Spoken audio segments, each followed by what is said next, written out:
Hisham, as a fellow podcaster, it's what brings you to 1 Billion Summit? I'm here to learn, network, meet fellow podcasters like yourself.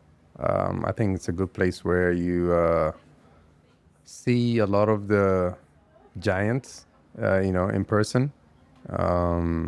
Very inspirational. You get to meet all sort of people, different walks of life. Like, I think the person you interviewed, Teddy, Teddy, Fizz. do you Yeah. know him? No, but we were talking to him earlier, and I think what he's doing is very interesting. And where would you meet people like that, all in one place? I think 1 Billion Summit is definitely one of the top tiers there. As someone who's running, so you mentioned but this is so the High Performance Mindset podcast is your third show, right? Right. So what were the first two? The first, when I first started, I was just shooting personal development content. I would do it outdoors. And I think the first video was on New Year resolution. Really? And then second was on fear. I don't remember. Third was on bullying. Interesting. And then I think the other ones I did not release. And then my second show was Movie Takeaways, which was about the personal development takeaways from the great movies we've watched. And what do you think made you grow? So which show made you grow, or did you grow just like stage by Definitely stage? my podcast, when I started HPM, that's the one that had the most growth and the fastest pace. And what made it pick up in that quick pace, I would say, relatively, is me being consistent. And also niche, I think, right? So you've chosen the niche. It's very clear niche. True. But what made you start the High Performance Mindset podcast? So are you selling your services through that, or is it more of an inspiration or your desire to sort of create something that inspires other people? honestly, all right, so the whole high performance started with my older brother, who is a clinical psychologist Right. in Houston. And he was visiting, and just before heading back to the US, he told me, Hisham, I feel you're not fully awake. And that was like a knife, in my stomach.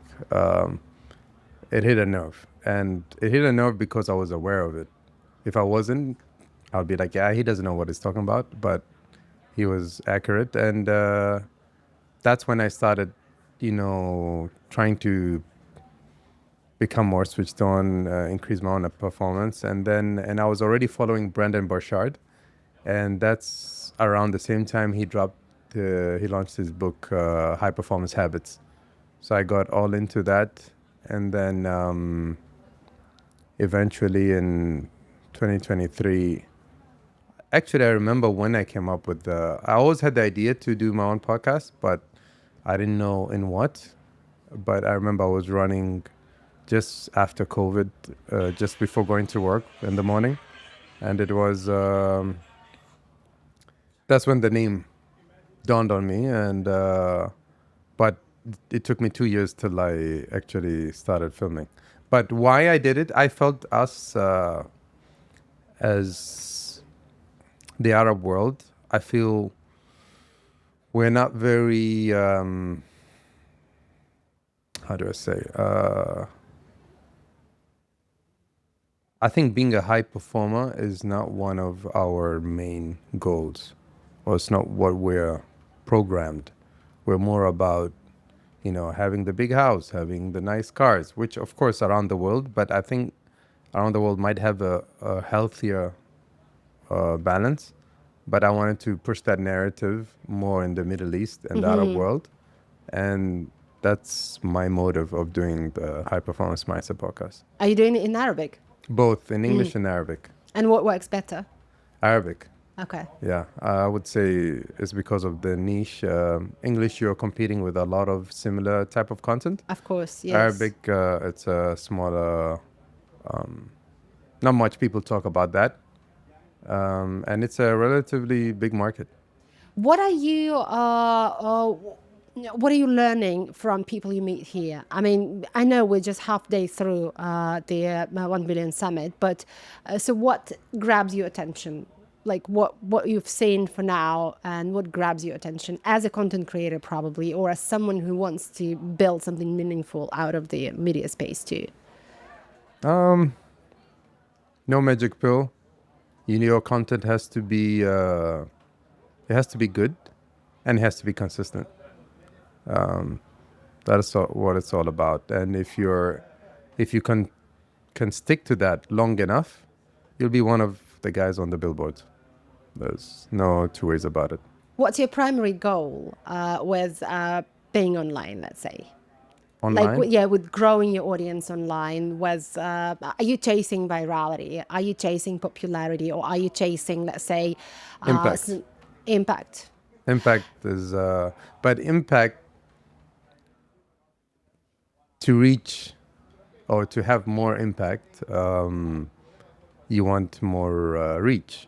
And I think I never cater or structure my questions in my podcast to make it go viral. I just generally try to ask good questions, and then the ones that go viral go viral. I can never predict which ones do and which ones. Has anything gone viral in your content? And Yeah. what were the topics specifically?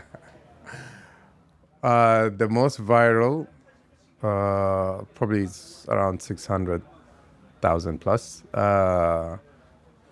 I think it had to do with how schools are more business than teaching and impacting the kids. How did you choose that topic? Where did that inspiration come from? I mean, the guest, she's a psychologist who specializes in parenting. So that's how we spoke about the schools. Interesting. Yeah. So what are your expectations from the summit? To meet content creators and high performers who can potentially get on my show. All right. Have you seen MrBeast? No, but my best friend sent me a picture where he was in the background. But I'm a big fan of MrBeast. Really? I don't need to see him in person. I already follow his. I've watched a couple of interviews, and I really admire his mindset. So what makes you admire him? Let's say as a personality, or as one of the. I mean, it's the biggest YouTuber in the world, right? He his work ethic is crazy because he has a condition where his own immunity system attacks itself. Really? Yeah. I didn't know that. He struggles with digesting and all of that. So while battling all that, when does he have the energy to produce all this content? And he still does it more than anyone else. I think it comes very, very natural to him. So if I were to share my point of view about his popularity, first of all, he did start really, really early, right? Earlier than anybody else, when that space was not saturated, gaming was popular. But it also has got to do with his personality. I think what he does is very, very natural for him. He's a Gen Z, sorry, and he is. What he does absolutely organically, naturally. Now, when he is that big and he doesn't need any platform to be MrBeast, right? He is like a Walt Disney almost. Yes, he's the biggest Yeah, channel. so I think now he is a business, and it's more about the brand than what he does. I mean, he probably chooses a lot less now in what he can create as a creator. I think I agree with you. He is very original in that sense, which might seem natural, but everybody can naturally be themselves. They just need to have the guts to do that. And he did it long enough while no one was watching that made him build his own formula or his own feel of production. I agree with you. It is definitely something that doesn't come to everyone.